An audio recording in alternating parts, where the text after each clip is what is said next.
need to be able to have conversations without feeling like we're going to say something that gets us thrown in jail because people happen to be offended.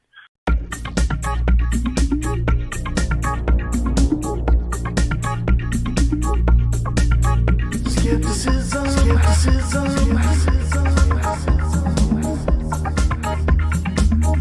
Do you know what you believe?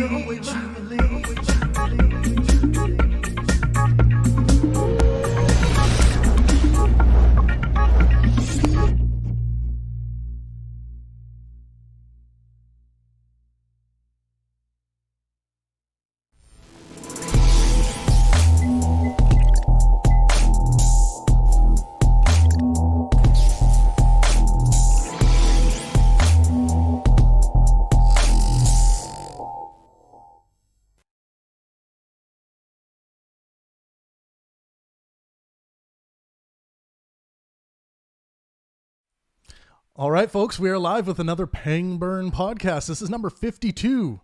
Woohoo! We made it to 52 at least. I'm your host, Travis Pangburn.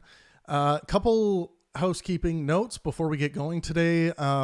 Tomorrow, we have our monthly Q&A on our Discord. And our guest is Tarek Fatah at Tarek Fatah, Tarek Fata, on Twitter. And he is an Indian born in Pakistan, Canadian by choice, columnist with the Toronto Sun, author of Tragic Illusion of an Islamic State. He is a Marxist fighting Islamism, and he's been doing it for 50 years. So that's our guest. Will be very interesting.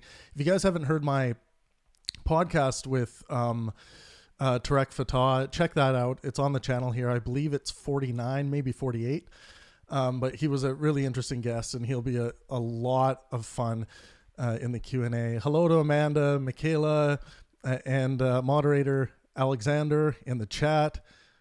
Great to have you all here. But let's... do I have anything else I need to announce? Make sure you guys join us on Discord. The Discord link is in the description of this live stream. And Alexander, if you wouldn't mind dropping the link to the Discord in the chat, that would be cool too. So I hope you guys join us on Discord. The Pangburn Discord is a great place to have good faith discourse about any topic, really. We allow any topic is up for discussion. We have a few rules. You must be engaging in good faith discourse, and we have a way of policing that, because the goal is we want to get to the meat of things. We don't want to have people in there just like throwing insults around and things like that. So we manage that, and then we also don't allow just constant unhelpfulness, and we have a way of gauging that as well. And then also defamation we don't allow. So if you're going to make a claim about someone that could potentially harm their reputation or something like that, you better be able to bring evidence to the table that demonstrates that exact claim that you're making. So those are our rules on Discord, but play fair, play nice, and you'll enjoy it there. And you can have conversations with people from all around the world. But let's get to today's guest. Today's guest is Stuart Knechtle. He's a community pastor at Grace Community College. And I'll get into and Grace Community College has their mission listed as that they exist to change lives for the better by helping people to know Jesus Christ, to grow in Christ-like character, and to live out authentic Christian community by serving the world and one another. There's a lot of Christ in that mission, so we'll be getting to that for sure. Blip in. I'm just watching as soon as I brought you on, all of a sudden my Wi-Fi was just like, oh no, we're good. Yeah, I'm doing good. Excited to have you on. Why don't you tell me a bit about yourself? There's not a lot of information out there about you, so tell me a bit about your journey in life. Yeah, so let's see. I grew up in Fairfield County, Connecticut, so it is very materialistic around here. Some benefits to that and some hang-ups with it. So I went to play college lacrosse, and big basketball fan growing up. And so sports was kind of central to the identity, I would say. Cool. And then went on to seminary, which I never in a million years ever would have guessed to have gone to seminary, especially when it was 90% dudes. I was going to say, because playing lacrosse, you probably had a lot of interactions with women. Yeah, right. Because and I'll tell you, I played high level hockey my whole life. I still play in rec leagues and beer leagues and stuff. Just a bunch of washed up turds out there, but I do still play. But I did play high level at some points in my life, so I can definitely relate with you on the sports level for sure. Well, I'm impressed that you're still playing. I've hung them up after the fights absolutely occur. When a 6-foot titanium shaft is brought down on your back by a dude who just drank 10 beers in the parking lot. Oh yeah, you start to wonder. So I'm kind of a new dad too. So I'd hang him up. I'm still playing hoops though. You know what? If I was, as soon as I would become a dad, I think I would probably hang the skates up for a while, or at least play like stick and puck or something like that. Because, yeah, you still have guys out there in rec league still thinking they're going to make it to the NHL, taking it really seriously, and like high sticks everywhere, guys losing teeth. I'm just like, what are we doing? So true. And it's funny too that you and I guess, talk about elitism here. You and I both play the most expensive sports. Oh, I know. In the world, which is lacrosse and hockey. Yeah. But well, I felt sorry for goalies growing up, because in hockey, like goalie gear, like I felt sorry for the parents, because goalie gear is so much more expensive than player gear. But even growing up, like that's when the one piece composite sticks were being invented. So people were, the kids were like, oh I need to, this kid that's trying out for this team has an edge on me because he has the $300 stick. I need a stick. And then the parents are like, $300 stick. They're like, whatever happened to the day with just going out there with a chunk of lumber? But then you go out there and you break this, or you break this stick. However you do it, you do it on a slap shot, or you get mad and slash your stick, and your parents are just like, what? I don't know what to do with it. But yeah, you're right. Really expensive sports for sure. It's not like soccer. It's like give the kid a good pair of cleats and some shin guards and get out there. Toss them a ball. Exactly. So went on to seminary. The nickname for seminary is cemetery, and I totally get it. I think oddly enough, and I've brought this up in some debates I've had with atheists, seminary, a lot of people lose their faith there. And so I remember my first. That doesn't surprise me. Yeah, I mean, it shocked me. I was like, "Oh, I'm going to get spiritually formed here. This is great." But I think a lot of it's. I think you are buddies with Matt Dillahunty. I've worked with Matt lots. Yeah. Yeah, I saw some of your stuff with him, which I really enjoyed. I'm debating him Friday night. Cool. And I know he talks about like the functionality of faith some. Which I really appreciate when he talks about that, because I think a worldview has to be kind of intellectually credible, rational, but at the same time existentially fulfilling. Like it has to hit the emotions. Yep. It has to work, the workability of it throughout your life. Yep. And so I think a lot of people go to seminary and then go on to get PhDs, and it's all just after the logic and rationale of the faith. And I just don't think the Christian worldview works that way. And so if you just do it that way, you start to love the Lord your God with all your heart, soul, mind, and strength. If it's just the mind, things get a little dry and you toss it. But yeah, so I think what I see sometimes, and this kind of speaks to what you were saying, is if once people become a logician and they understand how the scientific method works, I really, within the atheist community, I really promote artistic inspiration, because I feel like that is something that a lot of people who used to be religious, they derived a lot of artistic inspiration from their religion through different means, through music, through group community, engagement in different art forms, and then sometimes an atheist might they might leave all that behind, and they think that those artistic endeavors they can't keep in their life, when really that's not the thing. It's simply well, why don't we get into that?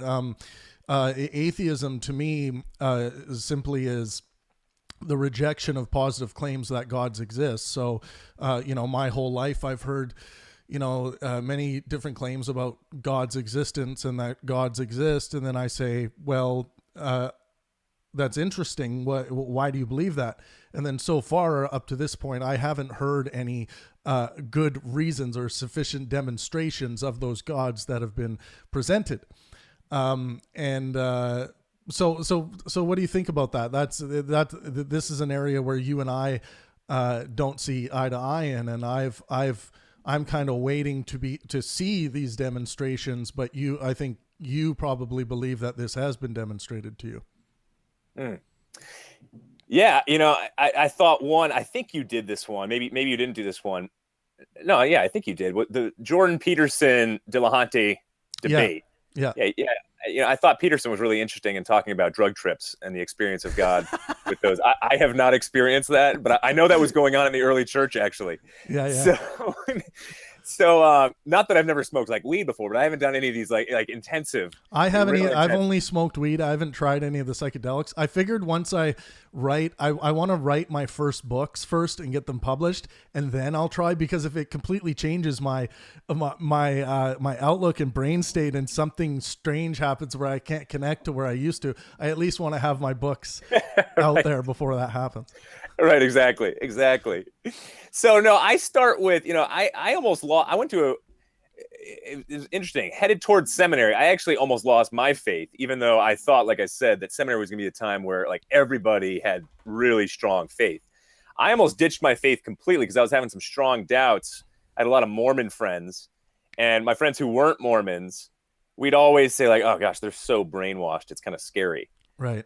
But we know there are benefits to being a Mormon because they really look out for their own. And if you want like a high job, or if you hit tough times financially, they're right there for you. But a guy, one of our pastors actually is an MIT guy, a partner at Goldman, really smart guy. And he said to me, well, how do you know you're not brainwashed? I mean, you're a Christian. How do you know? And so that kind of set me on a journey where I was doubting a lot, checking out other worldviews. Hedonism was very appealing. Buddhism had aspects of it that was appealing. But I came back, I would say, to answer your question more pointedly, I do think classical apologetics arguments do hold some weight. So whether it's the moral, teleological, you get into design, cosmological, especially the fine-tuning argument really helped me. And now it's probably more so the moral argument that's helped me, and human rights, thinking through the problem of evil. And I know a lot of people would say, well, that's counter evidence, but I actually think that's pretty strong evidence for the existence of God. And then I think even stronger than just because we could say a lot of that, there's a type of spiritual principle out there that atheists could cling to. And oftentimes I'll hear the rebuttal of there's some type of Aristotelian or Platonic good out there, or Adam Smith talked about, seeking after the good. And I think those are probably pretty good responses to the theistic moral argument. But I think when it came down to it, when it came to specifically Jesus Christ, rather than just any God, because you could apply those to any God, I had to look at, were the Gospels reliable? So not the Bible, just the Gospels and the manuscripts. Were they reliable? Then if that was so, leading me to, is Jesus Christ, is his character what I would consider to be God's character, if there was a God? And then did he claim to be God? And then finally, did the resurrection truly occur? And how can you explain the all of a sudden burst of the early Christian church? Right. So I would say that was kind of the sequential way of coming to the faith. And I came back to it probably stronger than ever before, because those doubts made me chase a little deeper intellectually. Right. And how did I know your dad's the senior pastor at Grace Community Church. What kind of role did your dad play in your kind of your faith journey? I'm sure he must have been cheering you on, right? In one direction. Yeah. No. It's an interesting point, because sometimes I'll go after atheists and say the defective father theory. I don't know if you've heard about that. Jesse, I had Jesse Lee Peterson on last week, and he was talking about that. So okay. Interesting. So like Sigmund Freud and Vates and these other psychiatrists, interesting stuff there. But no, yeah, I think it cuts both ways.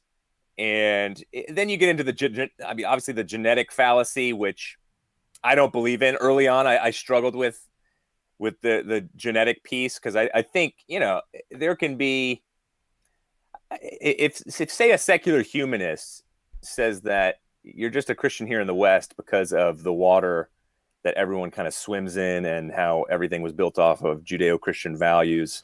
Right. But then you could look at somebody in Malaysia and you could say, well, okay, that's the same for them, most likely, whether it's Hindu, Buddhist, whatever it might be. Right. And so it's, you're just basically set to your geological location. But I would say the secular humanist has the same burden to bear. And so, yes, my dad had definitely an influence on me. More so germane, I think, to our discussion is we're both apologists. I hold that term loosely for myself, but he's been doing it on television for 40 years across the country. And so I definitely think for my faith, that did help me weather some storms early on. Yeah. But then, I'm a psychotherapist, an unlicensed one, but I've worked in, like Mass General and other places.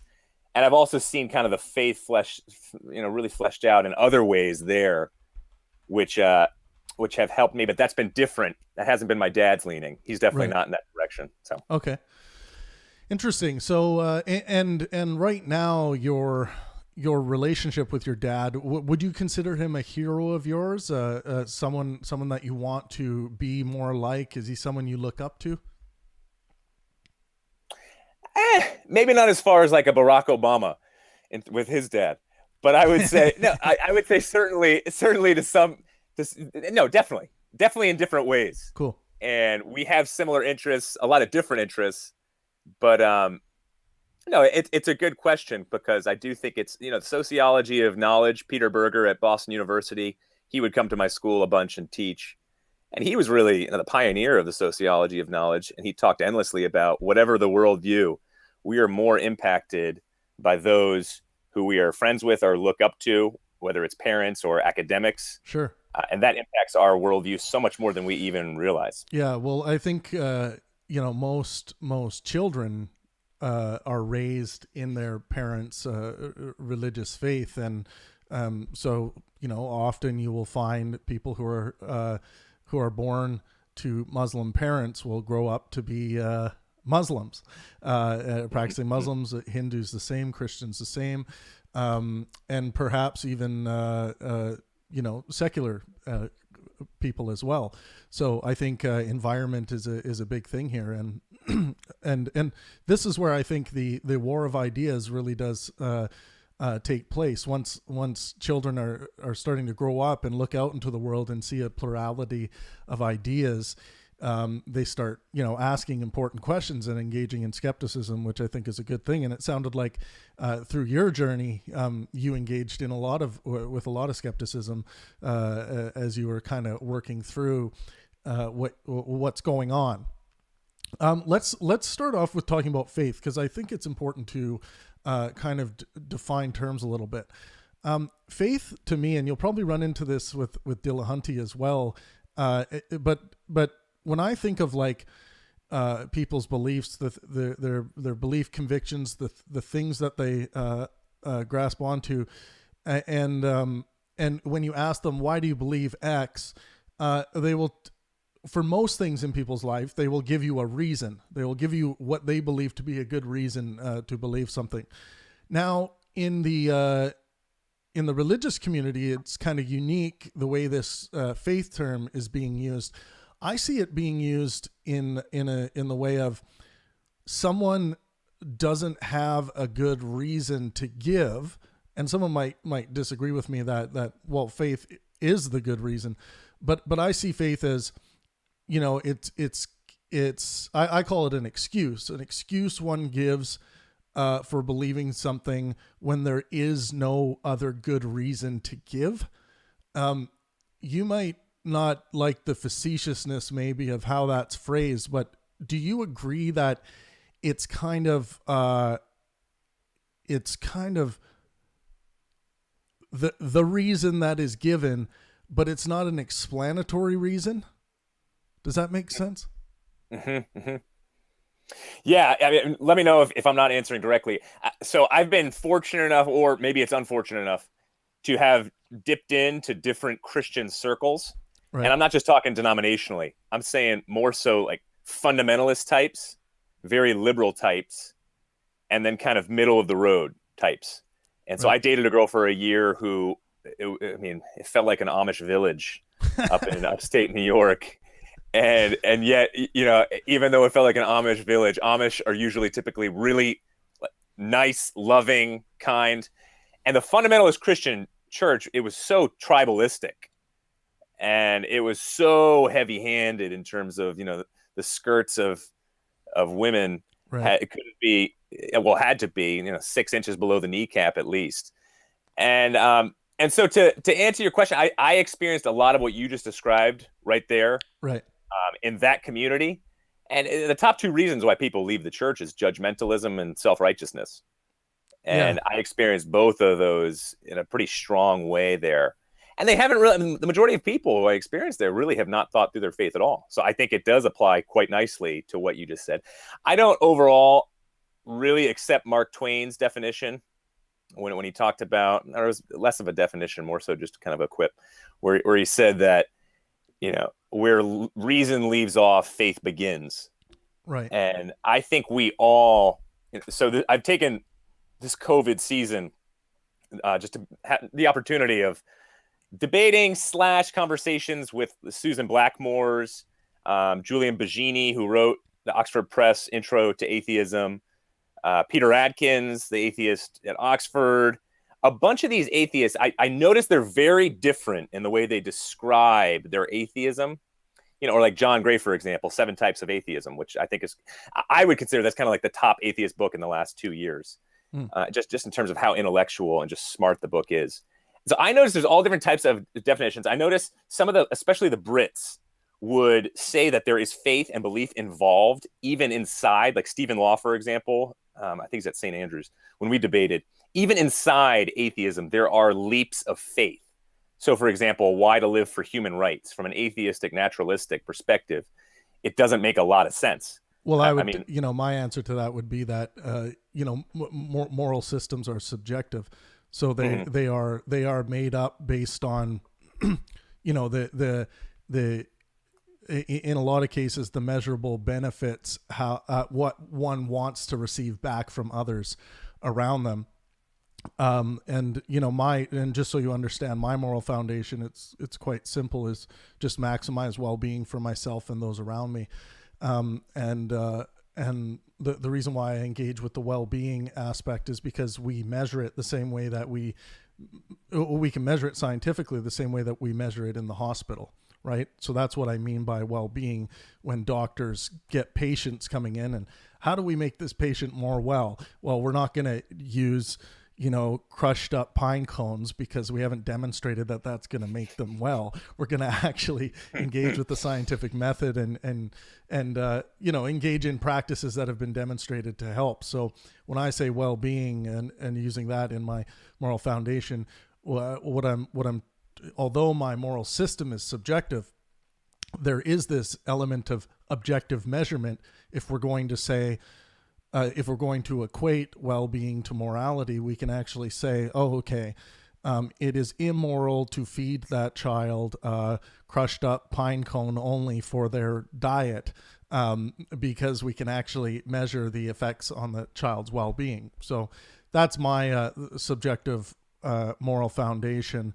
And like I said to your question, I would just simply state that some people's subjective conclusions into their moral foundation, I would argue that they're not very good moral systems, and I would make my best argument, but it wouldn't be, an objective morality trying to go to war with a subjective morality. I just think it's subjective moralities coming head to head with each other. For instance, we might find a tribe across the world that's eating human brains, and we can say, well, we can demonstrate that that's not a moral thing to do because it can affect your. So, I mean, that was a lot of good stuff. Let me just ask you a couple questions. Sure. Do you think there are leaps of faith in, say, whether you call it an atheistic worldview or not, it's a secular humanism, if you don't call atheism a worldview.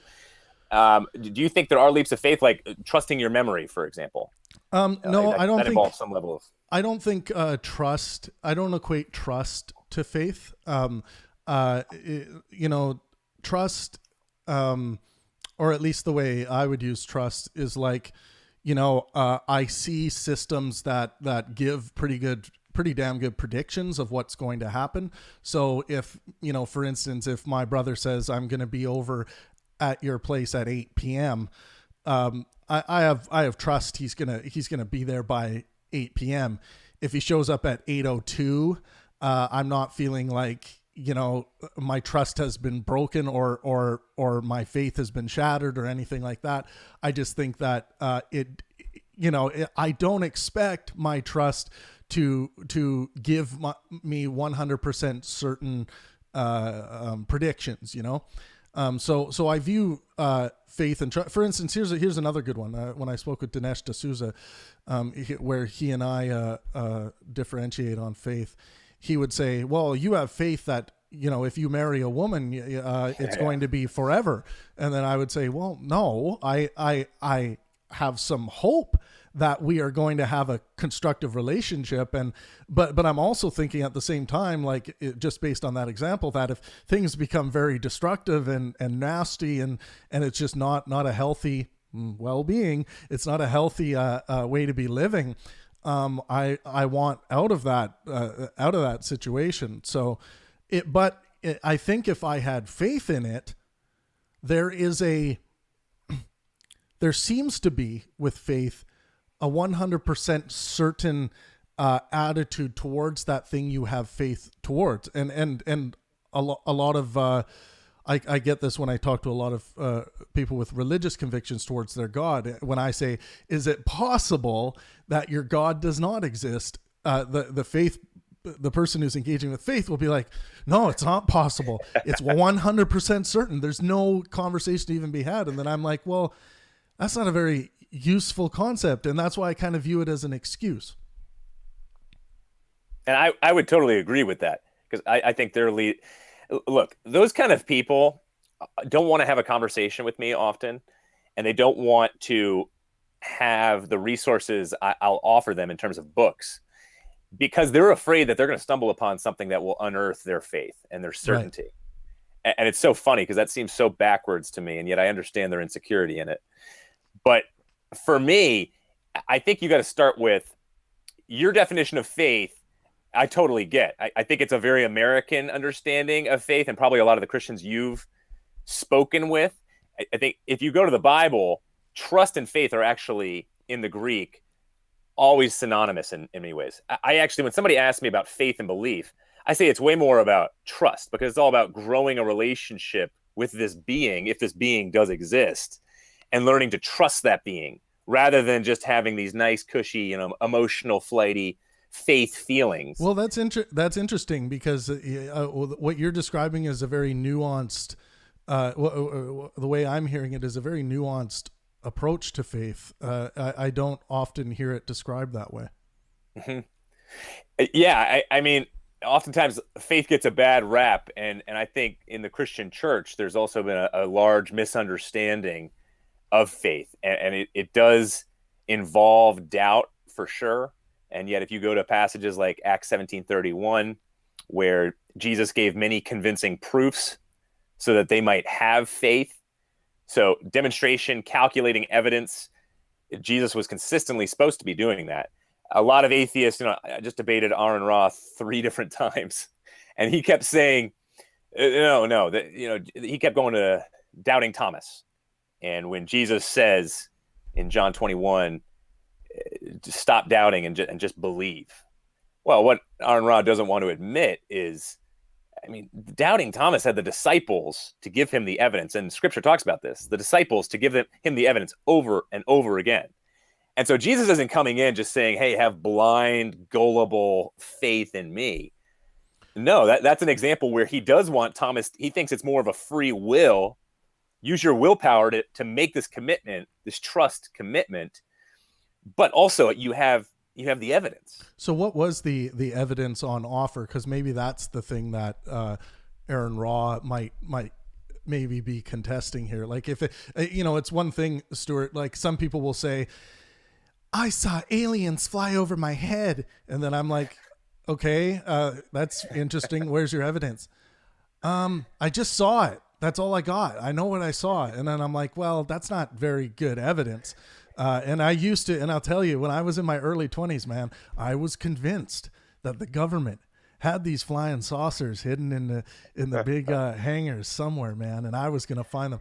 But then I realized that eyewitness testimony isn't really good evidence. So what was the evidence on offer in that parable or situation? Yeah. So I typically see those kind of people in my psychotherapy office at some point. And but no, that's a good point you make, because that's another topic that we could go to Right. if you want. I would say, for that specific story, it's if you follow up with it, it's the evidence of Jesus actually having risen from the dead, having the physical and spiritual nature. So he's eating fish on top of his ability to go through closed doors and walls. And we think, obviously, that's absolutely ridiculous. And it is absolutely ridiculous, based off of everything I've encountered with my five senses. And yet I think if he truly did rise from the dead, then it's not that ridiculous. And, if you can go to so many different passages, how many times is Jesus, or if you look at John chapter 1, how many times does these two words come see come up, where it's come check it out? It's not this, I'm going to, like Islam, for example, it's not just submission. Leave your brain at the door and just submit. It's more so come and see, come check me out. I'm not going to force you into this, but I will say at some point, yes, believe and stop doubting. And I think that's probably appropriate in terms of the balance. Isn't there although isn't there some objective or proclamations from God, though, that we see, for instance, throughout the Bible, throughout the Old Testament, do this, don't do that. The laws of the land seem to be dictated, not like, explore these and see if they work for you. They're kind of like, do these things or else, Yeah. I mean, when the Ten Commandments were given, that was still a theocracy. So obviously, Right. when God was ruler and king of all, things were done a little bit differently than when finally King Saul came into the picture, and we saw some of the faux pas that occurred there. So yeah, I think if you go to the book of Proverbs, for example, you have not just these ironclad statements, because if you did, there would be a lot of contradictions. Instead, there's these general principles if you want to live a wise life based off of these types of commandments. And so I think the laws there were given in such a way where, the top three, you could say, were all about your relationship with God. And then the next seven are all about your relationship with other people. And is that heavy-handed? Yeah, I mean, especially in our with our Western sensibilities today, I think it seems very heavy-handed. But I think if we were living in the ancient Near Eastern culture in a theocracy, I think it would be fairly normal in some ways.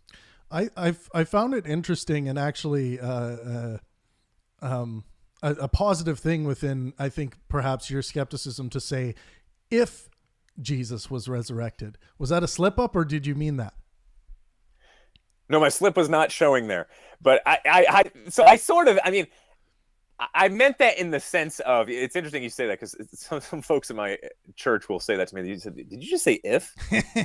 I think in the sense of, at the end of the day, you can't prove if there is a God, and you can't prove that there's not a God.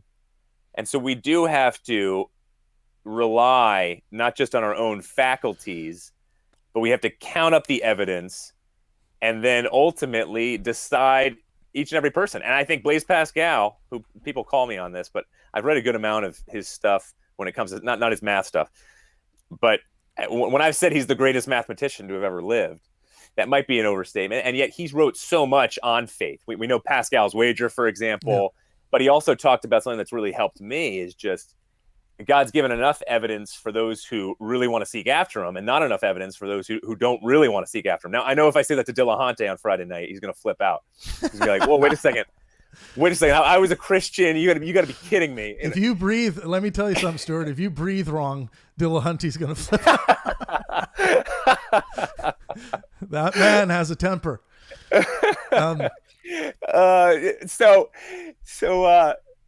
It's interesting. I mean, so you ask a really good question, Travis, and I think there is a lot of if still in there, and I don't think it's a matter just of percentages. Like, do I believe 46% of me? Do I believe? And that's the hard other, to it's quantify. not. Yeah. Right. Exactly. But I still think it's a matter of faith. And not proof. Something spiked in my skepticism when you made the claim, you can't prove that God exists and you can't prove that God does not exist. Both of those are taken on a burden of proof, right? Like from a skeptic's perspective. I wouldn't make either of those claims because it's hard to demonstrate that you can't prove something, right? It's like if you say, one might say, well, we haven't yet, so you can't. Although that argument falls apart if someone says, you can't photograph a black hole, right? And then you photograph a black hole. So do you see why that might spike my skeptical curiosity? Yeah, and I think a lot of that comes down to your definition, just like we did faith. Like, what's your definition of proof? Right. Well, I guess proof would be something that is a positive demonstration of that thing. Like if for instance, someone might say, "Oh, that person definitely killed that person because they said 10 years ago that they couldn't stand that person." Mm-hmm. Some people might say, well, that's proof positive. And then I would say, nah, that's not proof of that crime. That's just proof that that person had a disdain for that person at that time, So is that clear about what I mean by proof? Yeah, no, I think so. That's helpful for me to hear because, not to keep going back to Dillahunty. No, that's fine. But he has a rubric of like 10 different categories that you have to meet in order just to start to say what is evidence. So evidence is kind of a different ball of wax, and there's like courtroom evidence, which is we rely on eyewitness testimony in courtroom, which is kind of scary because our senses, especially in traumatic situations, our senses are not very reliable.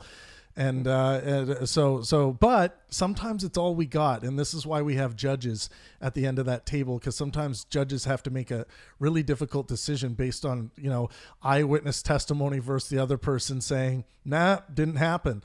But then there's scientific evidence, right? The evidence of the is elements of reality. So, and just to talk about science for a second, in my worldview, I have my subjective moral system, which is maximize well-being for myself and those around me.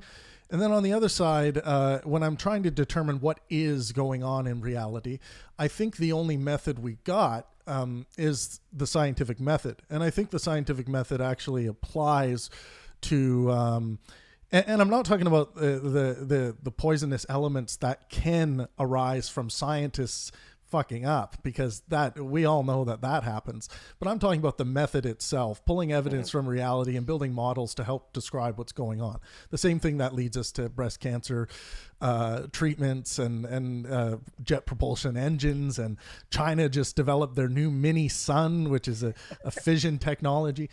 So all of these things that are demonstrated to work, making demonstrations of what's going on in reality.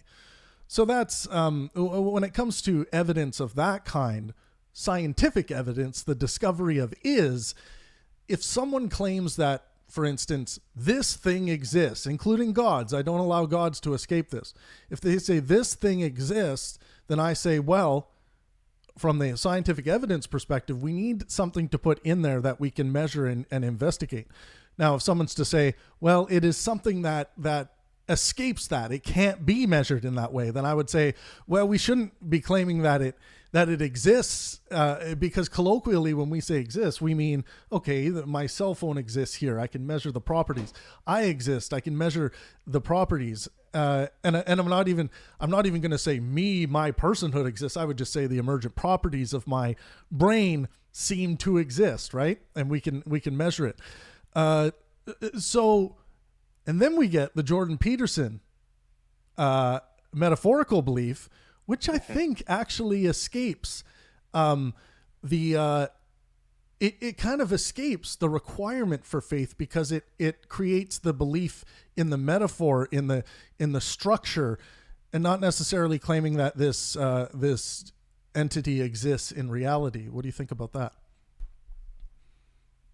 Yeah, and I think he would say that actually is indirect evidence for this thing, whatever it is, divine principle, transcendent being. It's evidence for it actually existing. And he obviously says, I'm not going to say I believe in God. And I respect him for saying that. I mean, he doesn't understand what grace is.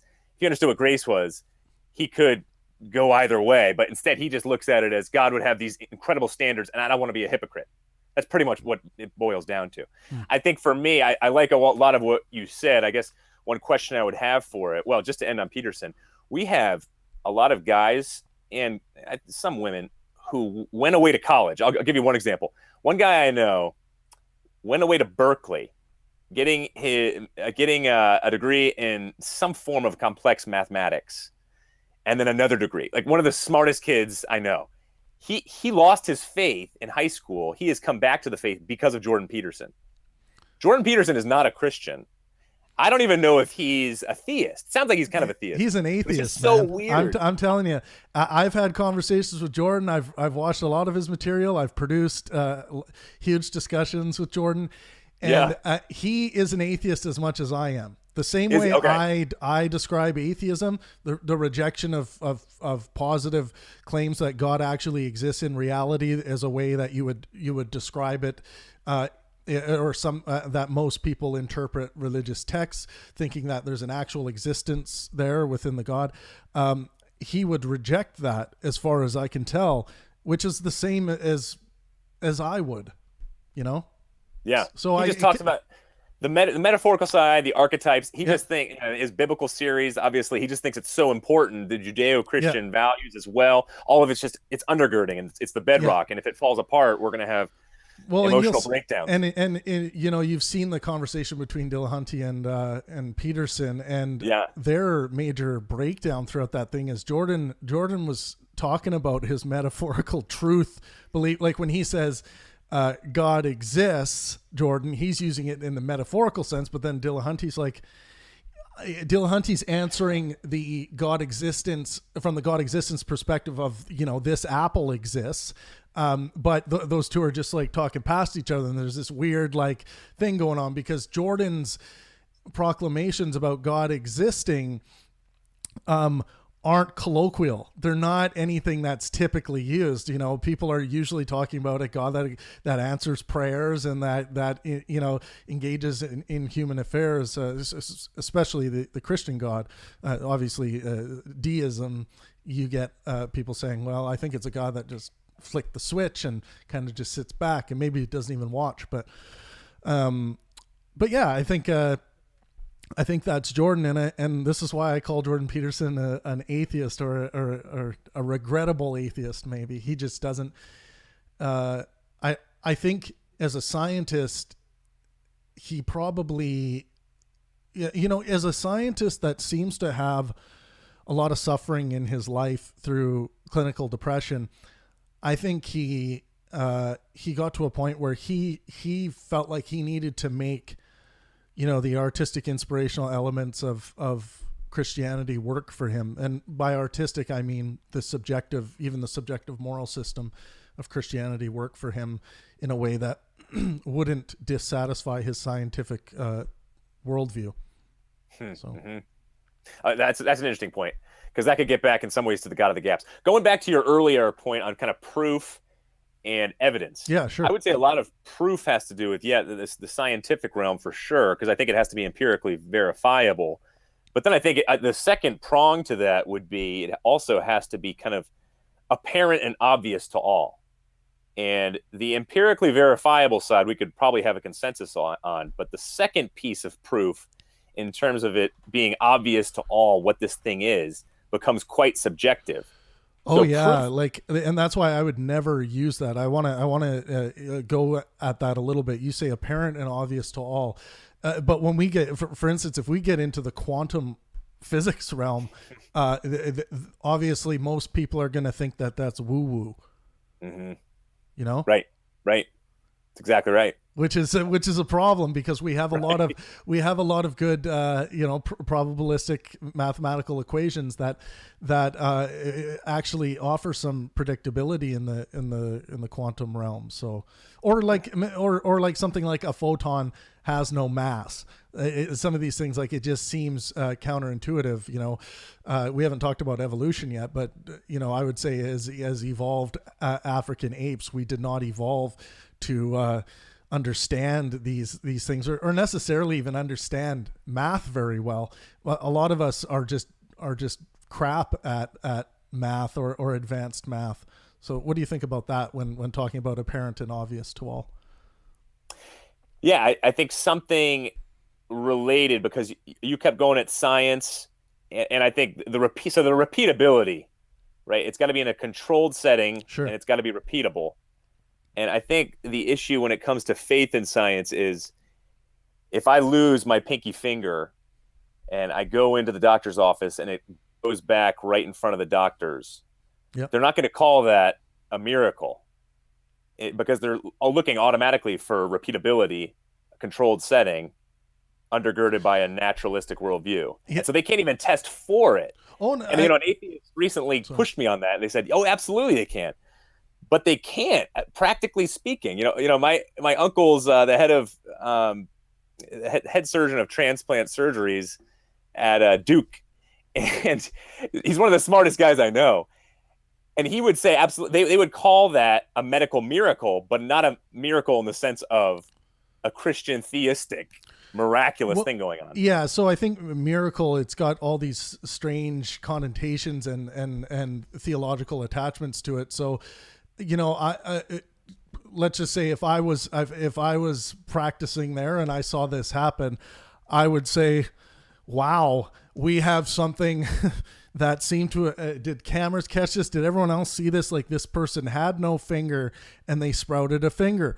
And interesting that you brought this up, because on my Discord last night, I asked this sprouting a new limb question as a test of skepticism.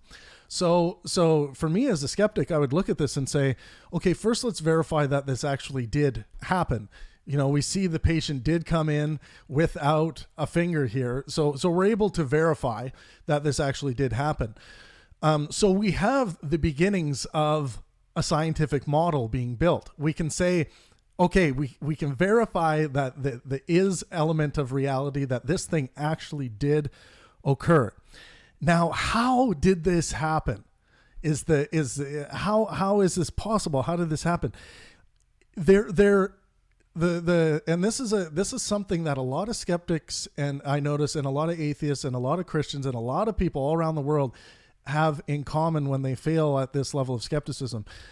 Simply saying, I don't know, to begin with, just looking at something and saying, I don't know, as your initial response, people crap their pants over that. They say, well, that's not an answer. It actually is an answer. I don't know is an answer, and it's a perfectly respectable one in science and skepticism. It's a perfectly respectable one. But that doesn't mean we can't investigate further and try and build a model and try to understand what has occurred there. And if there is no evidence uncovered, we call those things phenomena, anomalies.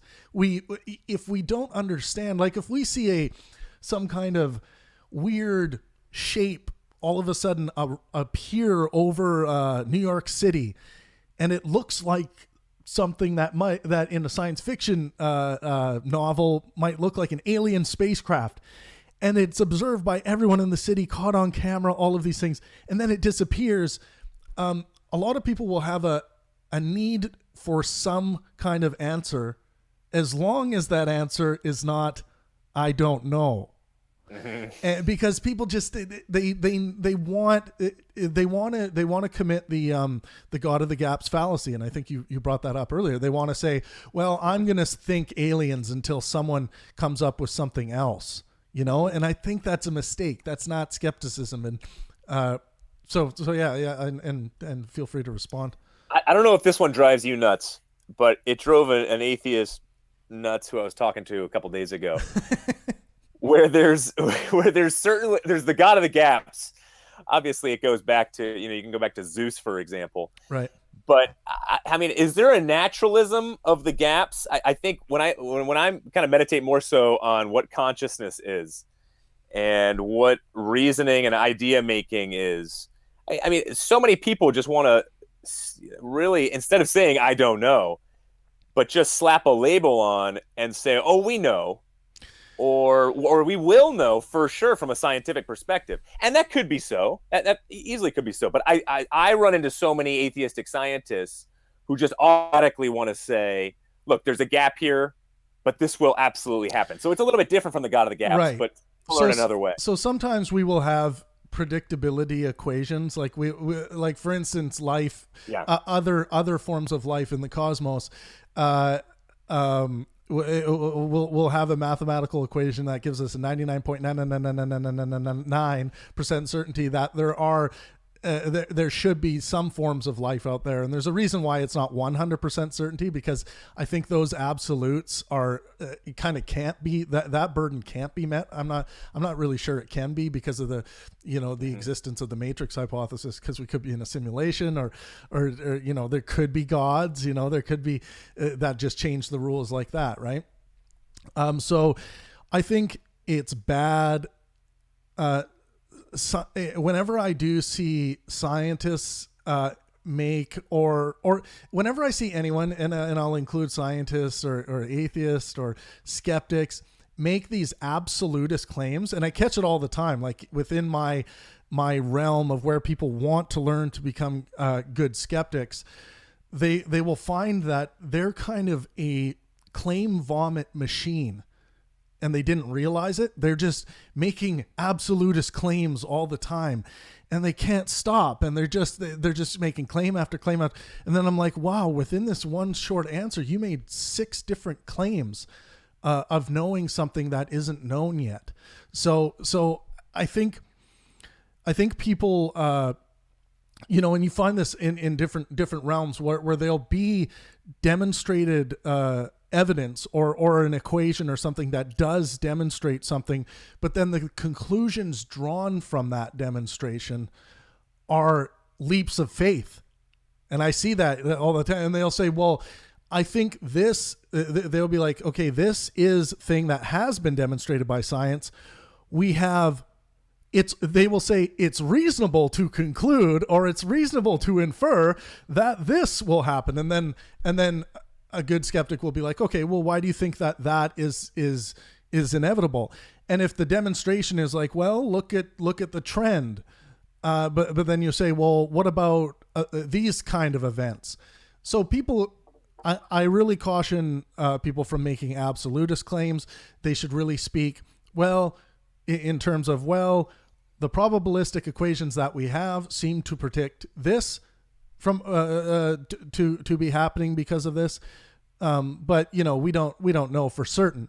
I think good scientists speak in terms like that. The Lawrence Krauses of the world, the Carl Sagans, but and it's interesting. As soon as you get some scientific topic that's been very politicized, you start seeing this weaseling of strangeness in the conclusions, because they'll see the evidence of reality, and then there's some political scientist out there who will try and start making it seem like this thing is this thing, when really that part hasn't been demonstrated. So it happens. It happens all the time. And actually, for anyone who's listening, we did a video where I went through all of the great collection of climate science evidence that's on the NASA website.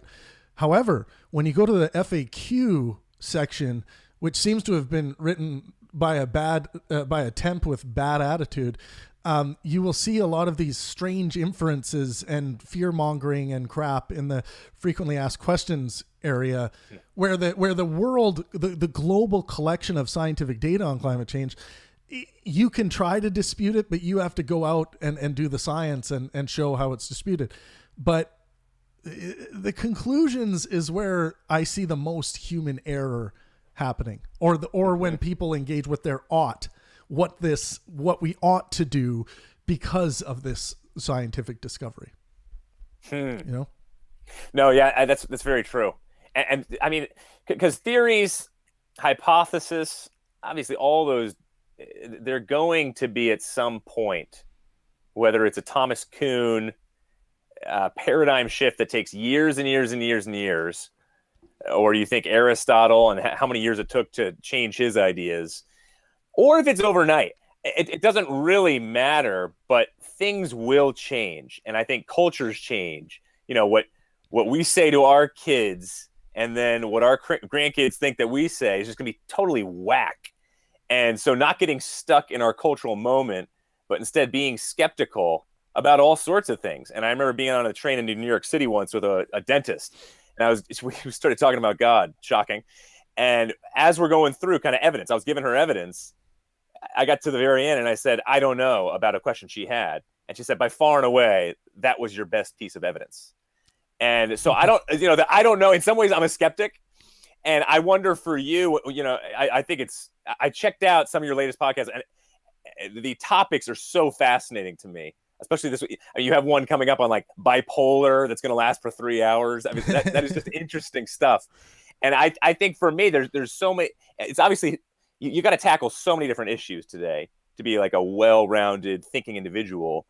But then also when it comes to skepticism, not settling in too much so to your skepticism that it becomes like a faith position. And what I mean by that would be cynicism. Cynicism, yeah.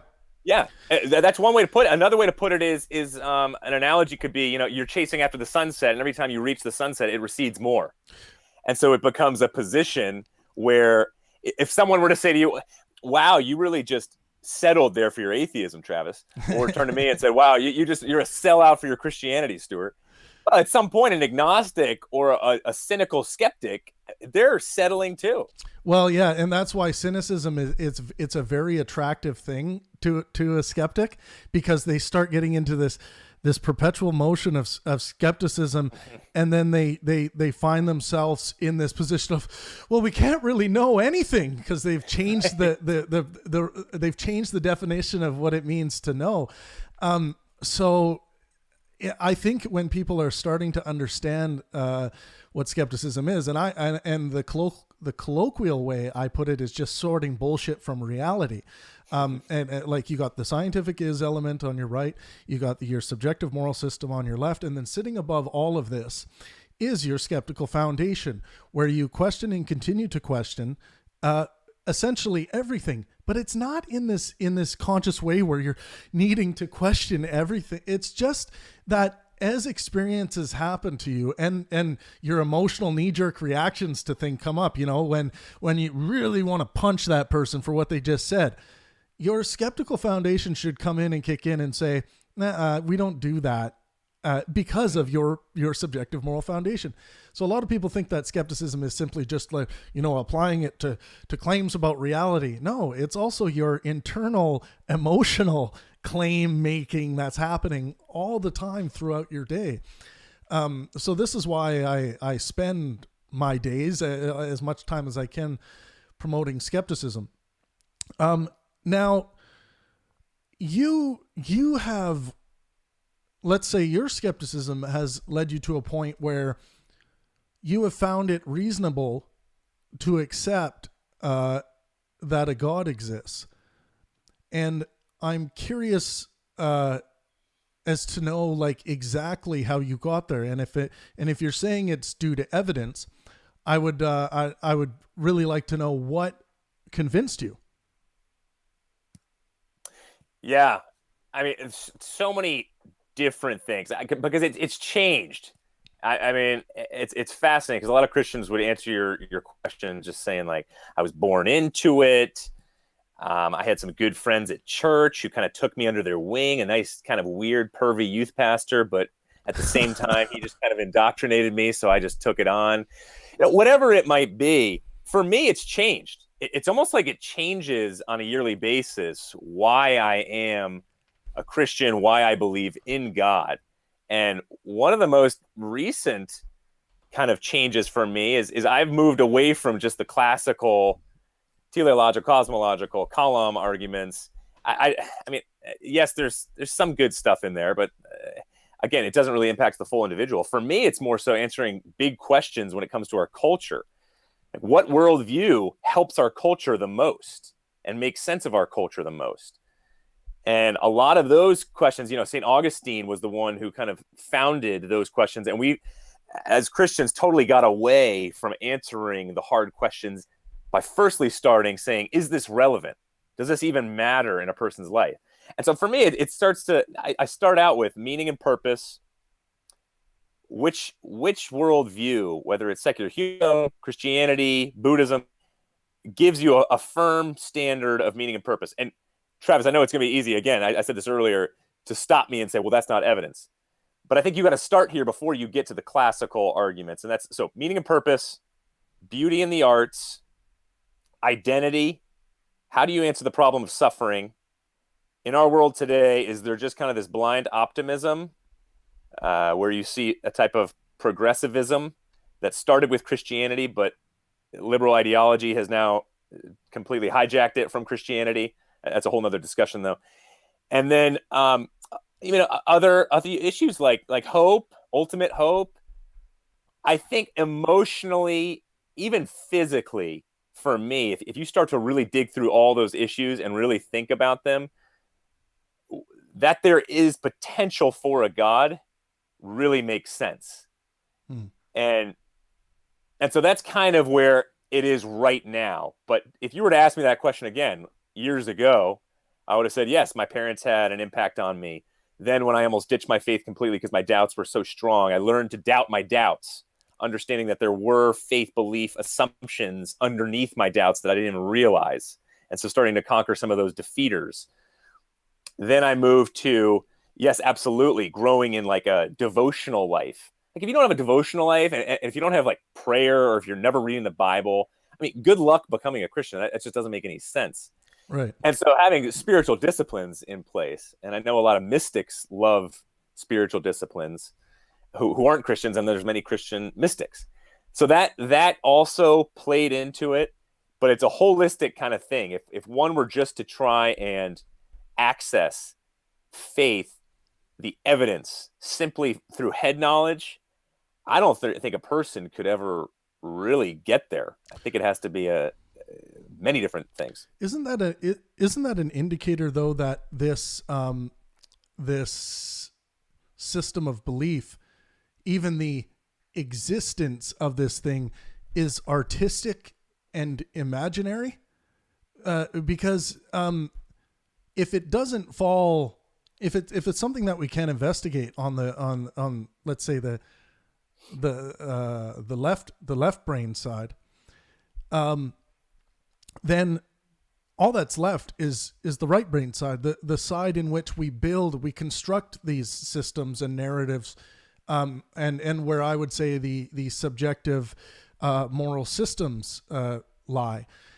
Can't you have everything you just described, Stuart, without needing to claim or needing to believe that this God figure actually does exist? Or do you, kind of like what Jordan Peterson has done, like what, like isn't that an approach that isn't going to require faith or any kind of adherence to a belief that you can't demonstrate? For instance, like I would never say something exists if I didn't have evidence or good demonstration as to why that thing exists. But it seems to me that there's this one thing in your life that you are doing that with, but can't you just have all of those elements without the actual belief in the existence of this thing? I think you can, but ultimately is which one's more durable and which one makes more sense? Which one do you live out the most? So I'm sure you probably know, probably was going to be the greatest fiction writer in our era. David Foster Wallace wrote Infinite Jest and so many other great books. And unfortunately, he passed away a few years ago. I think he hung himself, but he was an atheist. And he had this amazing line when he gave the commencement speech at Kenyon College, talking about how every single person worships. And whether it's something eternal that you call a god or something finite, you should worship something eternal, because if it's something finite, ultimately it will eat you alive. So whether that's your attraction, whether that's how much money you make, whether that's your family, good or bad things.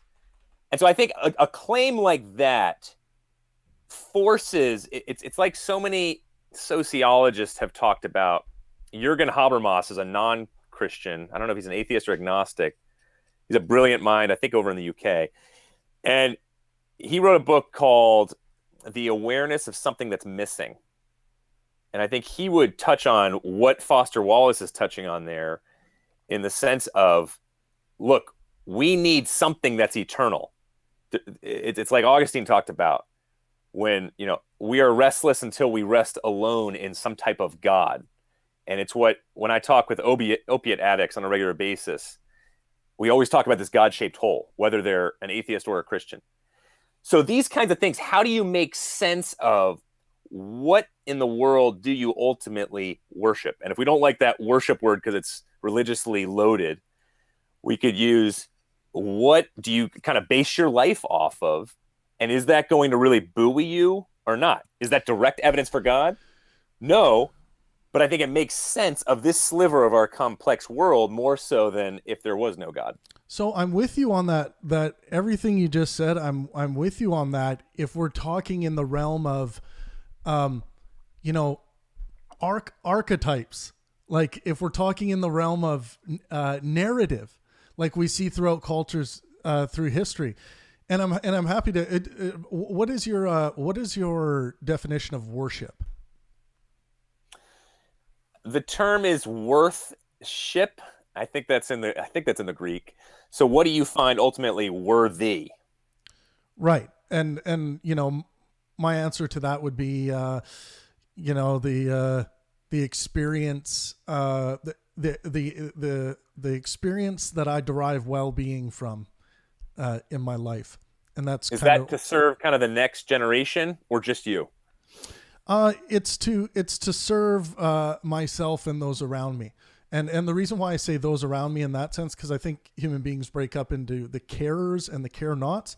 I think the carers are the smaller portion of the human population that can't help but care about the larger picture of humanity. And the care-nots are the people that, when you talk to them about like world issues, they're like, I've never thought about that, or I like why are you thinking about that? Like it doesn't come clear to them. So I would say for me, I think I'm a carer. Those around me is quite vast, whereas for the care-nots, I think those around them tend to be their family or their immediate friends or things like that. But for me, I derive great pleasure, satisfaction, and well-being through helping those around me, including myself, and feeling good about that. So that would be. But what if you don't feel good though, Travis? What if one day something happened? Yep. It's if something happened and I couldn't derive well-being from existence, and I think some people do get to that point. That's usually a indication that you need help, and I think this happens in people's lives all the time when their well-being levels in their life get so low that they do need help. They need outside help, sometimes doctoral care, but also sometimes just help from friends and family around them. And this is why I think if people adopted the moral foundation of maximizing well-being for themselves and those around you, I think it's a kind of a golden rule principle that continues to pay itself forward to everyone. And then people will be like, well, what if someone perverts what well-being means? Well, this is why when I talk about well-being, I talk about it in the scientifically demonstrable sense, so that there is no argument. Well, okay, that's interesting. So do you think, morally speaking, as we've improved scientifically and technologically since Kepler, that we're improving the same exact kind of way morally? Well, I think in general, I always point to the hospital, right? In the hospitals, they're using the best modern techniques that we have to make patients well, and it hasn't always been. I am sitting on the shoulder of giants in my, on my throne of morality, feeling I am so morally superior to those before me. But I just happen to be very lucky to be alive in a time where I can very proudly construct this maximizing well-being structure. When I look at how the scientific method is kind of based around making people well with good demonstration. And it didn't always used to be that way in the hospitals and in doctoral care, that we had great demonstration for our practices. Sometimes the approach to clinical depression was, well, I think you need to just have a drink with your buddies more often. It's like,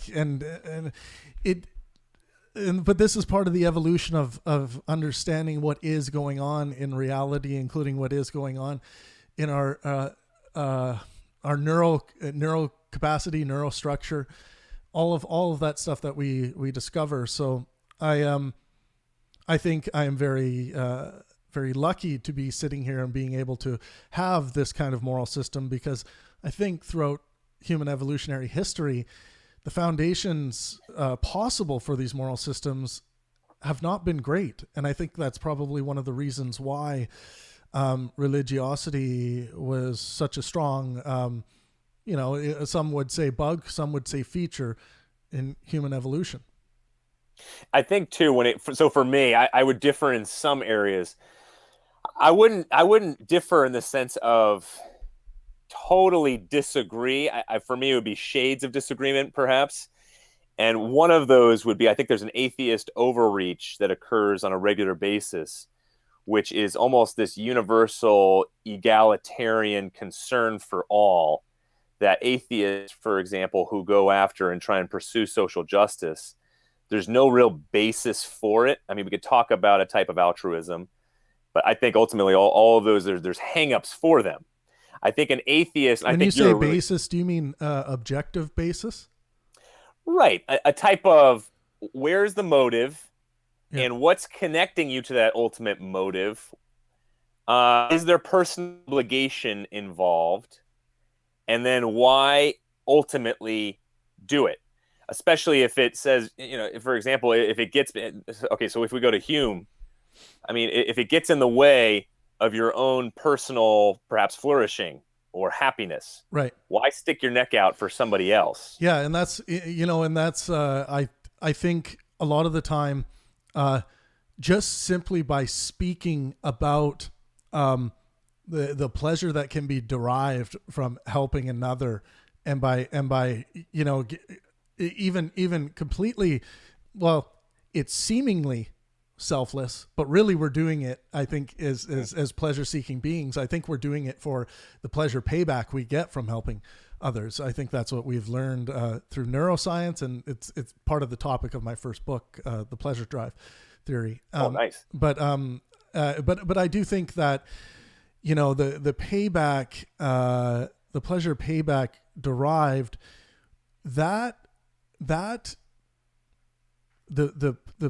I think human beings have a strong genetic hardware predisposition to derive pleasure from that if their lives are sorted out correctly. They kind of find that they have the patience, energy, and the pleasure drive towards receiving that pleasure payback, and sometimes public virtuous payback, Now, we can see where virtue signaling can go wrong when people are just simply outwardly just sucking up and getting addicted to that public virtue payback. And I think we see that with, the social justice warrior community, where they get so self-righteous in this warrior mentality about fighting for justice. And really, in most of those cases, I see, not all, but in most of those cases, I see that people are just coming up with their own laws that they wish were in place, and they want to enforce those on other people through activism, and sometimes violent activism, which I think that's within my moral foundation. It's not allowed. You need to be maximizing well-being for yourself and those around you, and I don't see that as even maximizing well-being for yourself. And of course, those around you, you seem to be harming them and not helping them. So I brought up earlier. Okay, that I like how you draw that up, because I brought up earlier Christian tribalism. Yeah. And how, from a moralistic even perspective, it's so easy to see holes in perhaps the Christian ethic because they are so tribal. Oh, yeah. Yeah. And there's the insiders and there's the outsiders. And actually, even within the insiders, there's the saying, Christians shoot their own. Yeah. So I call that social extremism, Stuart. I put all of that under the same umbrella as Antifa, radical Christianity, radical Islam, radical Hinduism, all of this stuff, radical parenting, radical. This is all under this umbrella of what I call social extremism. That's interesting. Yeah, that's interesting, because I saw that too with the fundamentalists for sure. There was little seeds of it that was just freaky. Well, it's but addicting. Just to your point, I mean, I think it's interesting, because I agree in terms of, I do think moral systems are getting better, but I think whether it's Beatrice Webb, who helped start the British welfare system, who over and over said, let's just train, teach, technology will help, and society will just get better. But at the very end, upon her retirement, she said, you know what, I give up. Nothing can ultimately change the human heart, and we have to be after changing that human heart. I don't know if she became a theist. She may have, maybe not. But I think, I'm on to Solzhenitsyn too, where he talks about, and so does Martin Luther King Jr., the line of good and evil runs through every single human heart. We have to do something about the heart, not just behavior modification. And I think when it comes to the moral system that you're talking about, I like how you put it. I think the one caveat is free riders. And if you have a type of moral system that you set up where it's, I'm going to work for my own flourishing, my own betterment, and those of others, and we'll have this type of moral system where we all buy in and ultimately help, protect ourselves and each other. But then the free riders come along and say, well, I mean, at the end of the day, what's wrong if I don't really hurt anybody and I just take a little bit more for me?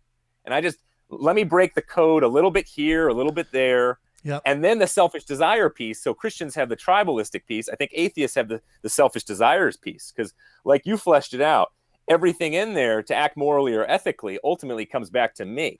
Well, and we see this in high schools right now. I don't think atheists alone have the selfish desire piece. I think it exists in all human beings. Definitely. And I that piece, I see it play out all the time.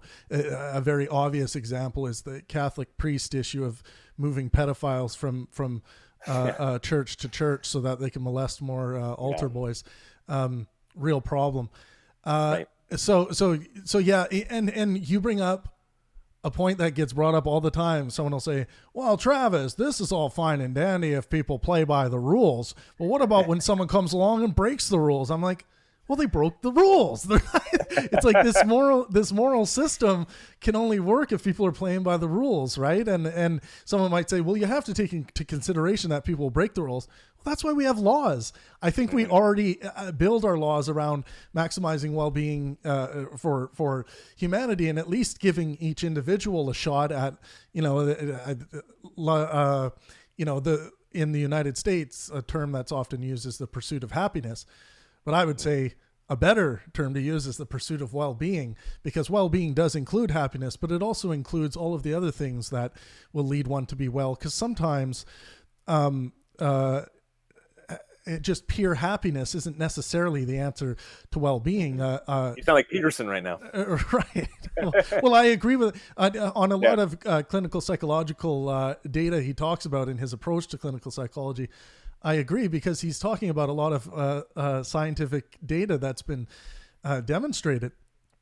I wanted to ask you, since we're talking about people breaking rules and especially moral issues, I am very strongly outspoken and against anyone that wants to mutilate the genitalia of infants and babies.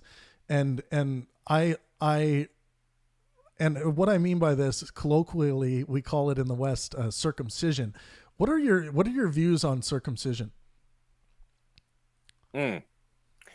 It's funny you asked that, because as I'm having kids and I have other family members having kids, the circumcision is definitely on the table right now for the boys, that is, not the girls. Right.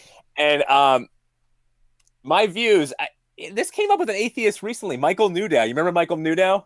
No, He's the guy who tried to get under God out from the Pledge of Allegiance. You and I were kids back then. Oh, okay. But he was on CNN a bunch, Fox a bunch. Oh, you know what? Now I think I remember when you mentioned under God. Yeah, I think I remember who that was. Yeah. He almost got it, and I actually really like the guy. He's trying to get "In God We Trust" now off of the dollar bill, and right. he's always fighting for his atheism, because he thinks atheists really, and in some ways he's correct, I would say, don't have the same type of freedom that those who are religious do. Right. And anyway, he brought up circumcision. Right. And it was like a couple weeks ago, and I think when it comes to circumcision, obviously those are part of the cleanliness laws in the Old Testament. Right. And do I think it was probably painful for the babies? Most likely, without anesthesia like we have today. Right. But I'll give one example. So I'm not against circumcision for children, men. I mean male boys. I think girls I'm easily against. And yet for me, it has to do with cleanliness. It has to do with if it's not harming the child.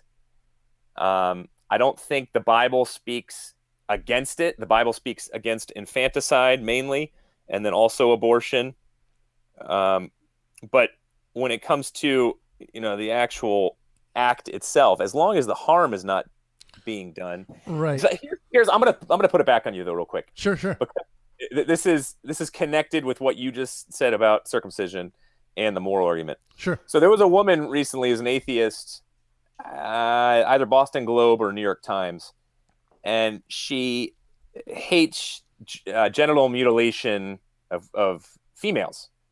And she realized in Africa there's a few different tribes, more than a few, where female circumcision and mutilation is done in different ways. Yeah, so there's the full clitorectomy where they remove the clitoris, and then there's also the full where they actually remove the labia majora and minora as well as they're slicing through. So, wow. Yeah. So that's pretty heavy. And she basically said, look, this is obviously wrong. It's obvious to all. And I'm going to go help these kind Africans understand that along with honor killings, even though they think, it's funny. Do you know that Newdow pushed me on honor killings? He said that honor killings are not that bad. And that was that was concerning.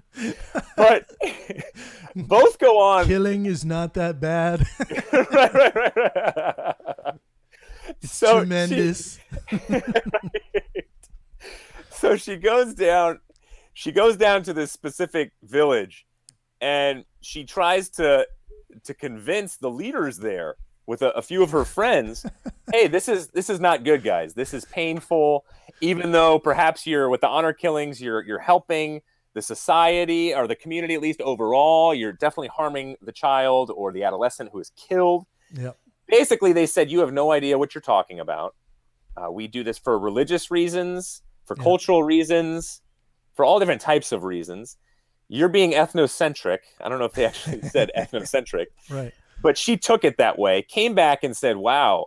And she had this period of like real deep contemplation, asking herself, talk about skepticism, saying, is this just my own Western cultural values getting in the way? I mean, who am I? Maybe I'm just being ethnocentric. And so she wrestled with her atheism. She sounds like cynicism. Cynicism, exactly. And so what do you think about that when it comes to moral relativism Yeah, well, Well, I'll tell you. both. I'll tell you. If your moral system is telling you that it's okay to take a child and hack at the genitals in any way, I think you have a real problem. And some people will say, well, that's just subjective, Travis. Well, yeah, I've already said that I believe moral systems are subjective, but I would say that bodily autonomy is something that if we all and again, I need to really stress to people, this is subjective because it's from my subjective moral foundation.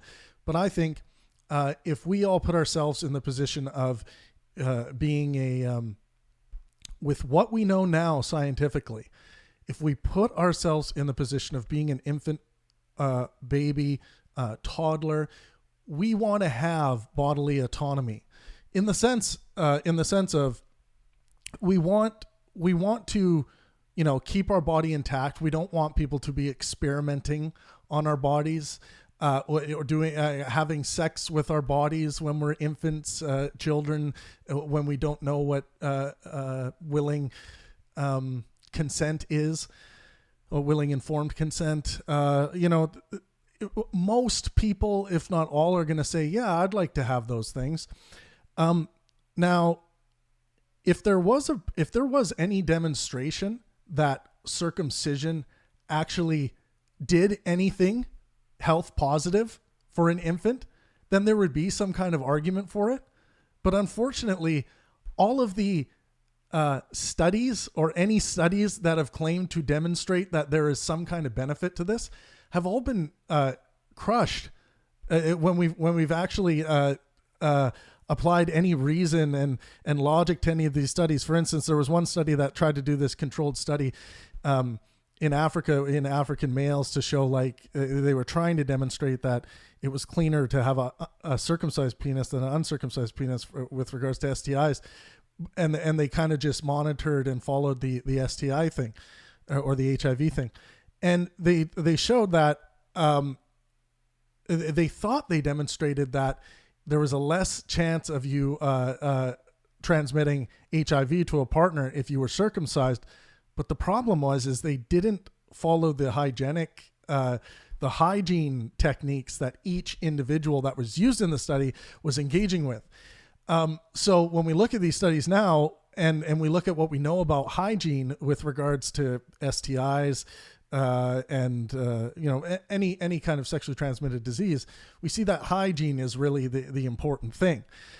Now, the other aspect to this is a lot of people don't know that the foreskin is actually the most erogenous part of the penis. And a lot of people don't know this, and it serves 32 different functions.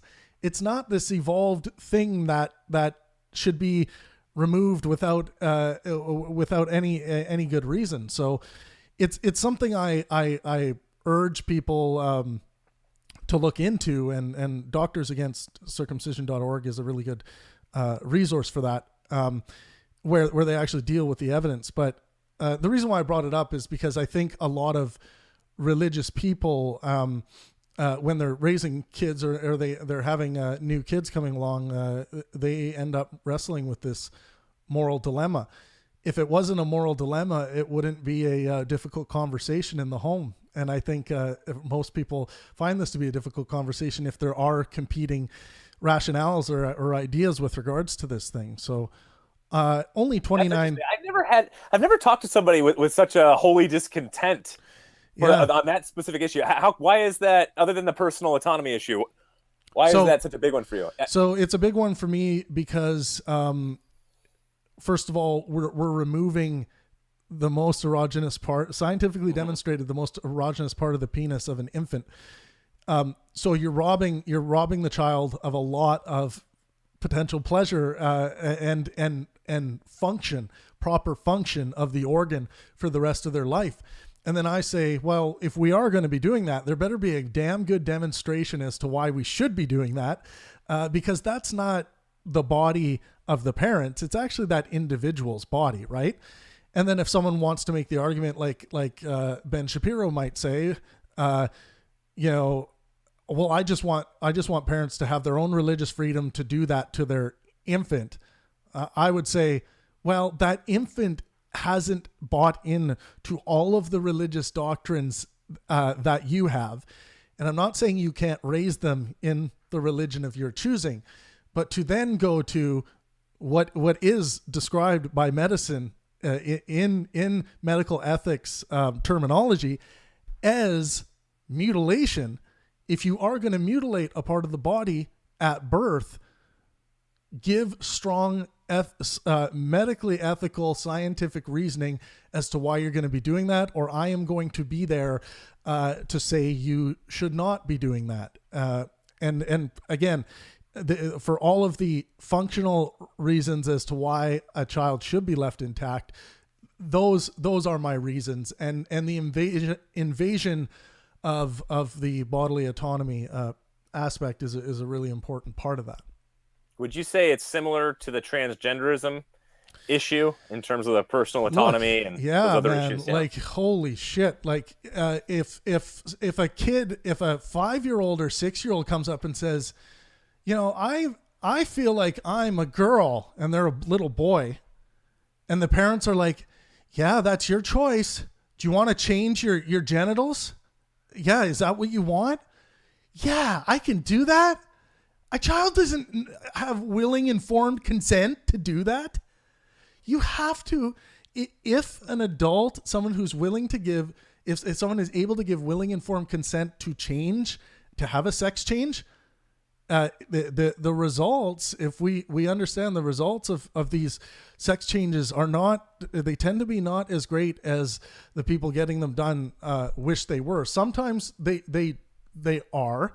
But the important thing is that children don't understand what these decisions and what they mean. So I see it to be immoral in adherence to their well-being to have children deciding this and to have parents okaying this and having this done. I look at this as very linked, and I'm glad you brought it up, because there are a lot of atheists out there you'll run into being like, yeah, if a kid wants to change their genitals, whatever age, let them do it. No, you idiots. You're actually making the argument that a child is able to give willing, informed consent. And then I would ask them, are you okay with children giving willing, informed consent to have sex with adults? No, of course you're not. So don't think that they can give it for this thing. You know? So true. So true. I think the gender dysphoria piece too, the stress that you see when someone's struggling with, because that's what we talk about it from a clinical standpoint. It's pretty much the same thing. The gender dysphoria is simply you're struggling with your own gender and there's tremendous stress behind it. Yeah. Well, versus what transgenderism is. And I see more and more from a counseling perspective, kids who are questioning and wondering what their orientation is. I think so much of it's driven by the media, sometimes their parents, like you said. And it's just, I can't imagine it growing. I don't think it will continue to grow. But if it does, we're in a world of trouble. And I've also seen others who have gotten the surgeries and they have the parents almost immediately regret it. But the kids, I don't know what the percentages are, but the ones that I've seen really regret it in a few years. Yeah, it actually, it breaks my heart to see that kind of stuff happening. As much as it may feel like a struggle going through and really my heart goes out to people who feel this kind of disconnect to their gender or even their sex growing up. I've known people that have struggled with this, and it is a very difficult thing that no one would wish on their worst enemy. And if you do get to the point when you're a consenting adult and you decide to get this done, I will fight forever for your right to be able to do that. I don't want to see laws in place that will say you can't do this to your own body as an adult. Look, that doesn't mean that friends and family might step in at times and say, you know what, I think you've taken your sexcapades too far, and or your friends might say, you know, I noticed that noose around your bedpost. I think or if you're engaging in you know, what is it called? People strangling themselves while masturbating. It's like you gotta be very careful with these things, and it's not to say that people shouldn't be able to engage with this kind of stuff because it's right to their own body, but you don't want to see people die unnecessarily, right? So it's this weird thing where you want people to have freedom of choice, right? Free to do what they want with their bodies, but also it's not against my moral foundation to talk thoroughly with people through all of the options, the philosophical components of what they're talking about maybe doing, and this comes with breast enhancement, ass cheek enhancement, like all of these things, pectoral enhancement, penis enlargement, you know, all of these things that people might think they want to get done. Have conversations with your friends and family about these things, and be brave in these things, because some of these procedures are not really reversible. You know, there might be some things that can be done, but you know, it's like with a minor version of this is like with a tattoo. Yeah, man, I'm going to get, I was thinking when a man gets snipped, that is not fun. The reversal is not fun. Well, you know, and the thing is that the amount of men that get snipped later on, it's usually due to social pressure, because they hear some women or something say like, I would never suck on an uncircumcised dick, when really that only happens in the US. By the way, everyone who's listening, only 29% of the males on this planet are cut, and that number is going way down. But the most of the world doesn't do this. It's just, it is something that most of the world looks at the West and says, yeah, that's a really weird thing they're doing over there. And but I go one step further and say it's a morally reprehensible thing that we need to stop doing, and we need to stop robbing people of a key functional part of their genitals. And you know, one thing, Stuart, to consider is that you would probably consider me to be a grotesque human being if my wife gave birth to a new baby girl, and it wouldn't be the same thing. You know, the full clitorectomy would be basically equivalent to chopping off the head of the penis on the little boy. So those things are not equivalent. However, if I was to go into after my little baby girl was born, she's there, she's getting cleaned up, and then I'm looking at her and I say, you know what I think would be better, you know, and it might even make it easier to clean her genitals if you trim a little of that labia majora away and maybe trim away her clitoral hood. Now that would be the equivalent. And this is the argument that I give to people. And you would think me as to be a moral monster if I would suggest such a thing. And this is how I view the circumcision issue. And I would like to see more, you know, religious people also within their community stand up against this. But, you know, we don't have to stay on that topic for too long, because you probably don't talk about this as much as I do, but I hope we chat again, because I've really enjoyed this conversation. Absolutely. It's been a blast, man. Yeah. But I want to finish off with this one. Where do you derive the artistic inspiration in your life? Where do you get that from? Did you ever play music, or? You know, I've only played one instrument my whole life, and that was the dulcimer. And I was the one male in a class of 30 females. And so I thought it was a very effeminate instrument, but come to learn, it is not as effeminate as I thought. And so I was very proud about that for about 2 years. But no, that's interesting. What exactly do you mean by where do I draw my artistic? That's a fascinating question. So I would say, like, a lot of people, here's an example. A lot of people, so I look at the artistic and scientific inspirational element meters, because we have the two hemispheres of our brain, where those meters are at, and how those meters are playing a role in the inspiration in one's life. So, you know, you obviously have a scientific inspirational meter with how you're wanting to know what is going on. You're in the constant conversation of what is going on and what we ought to be doing about that. I see that as your scientific inspirational elements in your life are quite high, and they're driving you to do these things. And then one thing that is kind of harder to gauge off the when you first meet someone is where their artistic inspirational meters are sitting at. And I would suggest you probably get a lot of that from your how you engage with your religion and the stories that come with that, talking about Jesus as a character. I'm sure you get a lot of it from that. But and there are people who get a lot of it from watching Netflix and from listening to music in their life. So do you what kind of music do you listen to? Yeah, really anything on the radio. I'm a big Mumford and Sons fan. Oh, cool.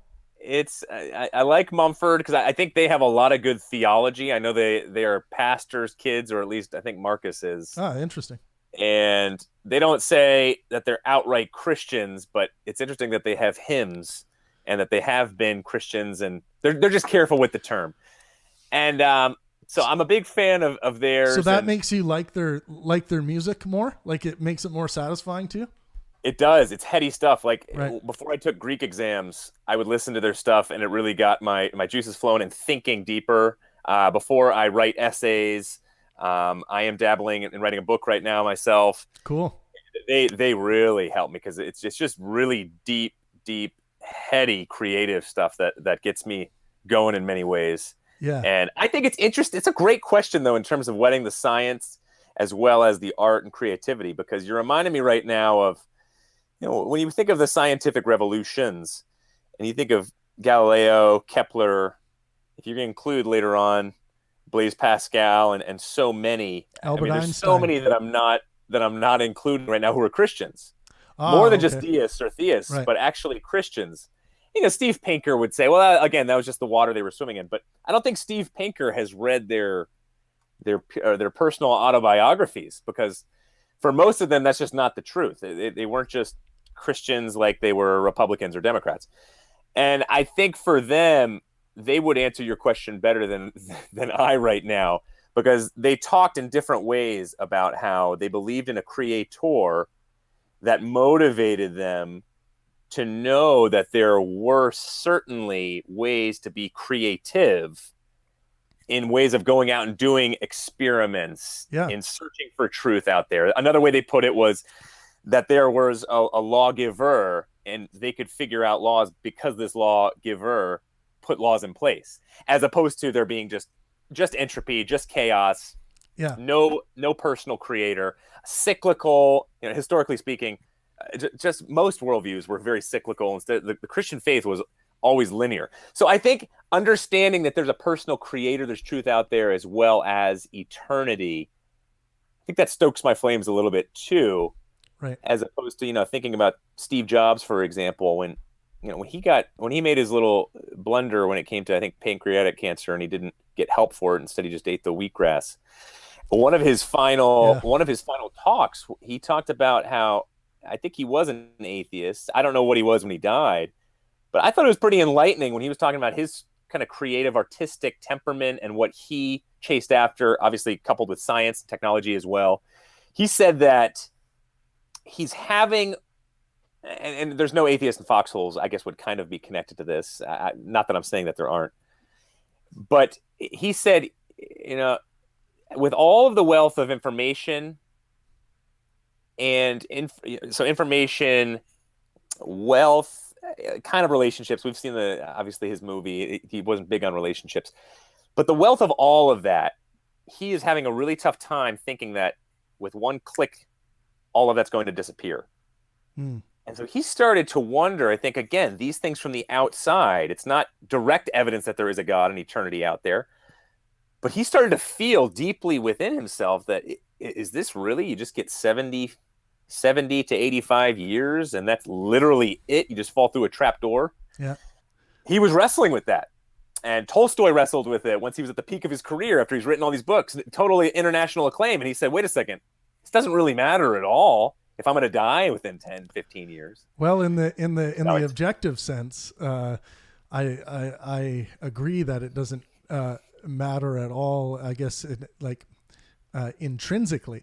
But it's an amazing thing with human beings that it's almost like if we see this inevitable end before us, and some people may believe that there's some kind of afterlife or things like that. I don't see any evidence of that, but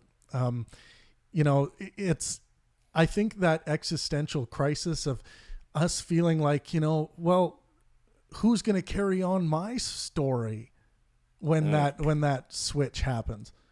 Well, no one. You've kind of already carried out your story, and I know that this is a very, a lot of people, I think most people would want to live longer if they could. And some people might say, no, I want to, bring death on because that's when the real fun begins. I get to be with my creator or whatever. I tend to be in the camp of, and maybe this will be a cliffhanger for the next time we talk, but I tend to be in the camp of, just enjoy the story and the cinema that's playing out in front of you. Because it had a beginning and it will have an end, regardless of how that will happen and when it will happen. But just enjoy the determined cinema that is playing out before you. But yeah, I would love to talk to you next time about free will and determinism and get onto those topics. But Stuart, I really appreciate our conversation today. I hope you enjoyed it. Travis, loved it. Absolutely loved it. Enjoy how you think. Yeah, Process and regurgitate it. I like your some of your nuanced approaches to how you describe things, and it's I'm sure it'll be a point that people will talk about a lot. But if Jesus resurrected. There's no certainty, no proof. Don't let the fundamentalists fool you. All right. Thanks a lot, Stuart. And you have yourself a great day, and we'll chat again soon. Thanks, Travis, so much. Appreciate you. Have a good day. You too. All right, guys. That was, I closed my, my screen here. Oh, I guess I'll keep it closed. It's all good. But that was a fun conversation. Stuart Knechtle, community pastor at Grace Community Church. That was a lot of fun. I hope you guys enjoyed the conversation. Make sure you leave a like, subscribe to the channel, join us on Discord. You are now seeing the black hole on the screen. Jump into the black hole, and come meet us on Discord. Yes, and just another reminder, we are having a Q&A with Tarek Fatah tomorrow at 5 p.m. Pacific time. Alexander, thank you so much for moderating. Thank you guys for engaging in the chat. Really appreciate it. Yeah, this has been the Pangburn Podcast, and let art and science inspire.